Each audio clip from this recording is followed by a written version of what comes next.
Okay, here's the tip, and then I'll explain why it's so important.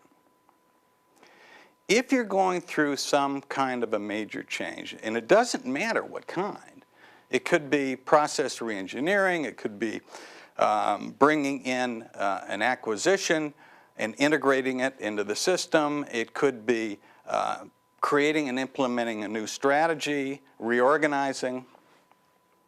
Here's a very good little task that could take 5 minutes. List all of the people that might be affected by this and break them down into groups. So you got the marketing department, if that's relevant, break it down into maybe sales, advertising, etc. You've got the various European offices, you know, Paris, London, whatever is a good way to break it down into pieces. Make a note of how many people are in each of those pieces.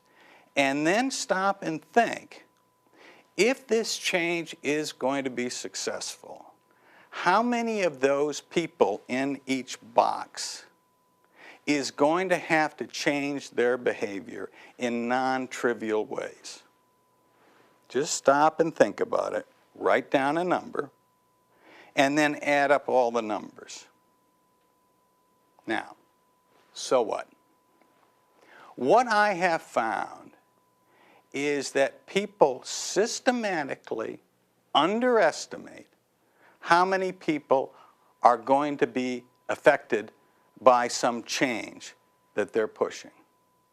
And as a result, with that mindset, they do all sorts of things from the very beginning in terms of who gets involved and the communication out that are wrong, that are set up to fail. I was just with a company less than 2 months ago. We went through this little exercise. Again, it only takes a few minutes. I asked the guy to do it. Right beforehand, I said, how many people? And off the top of his head, he said, maybe 500 are going to be affected.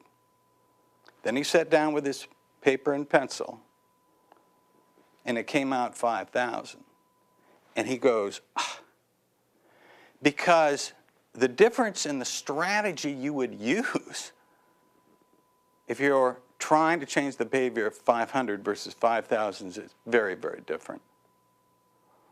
And people miss that all the time. Simple exercise, takes a few minutes, can make all the difference in making some kind of a change successful.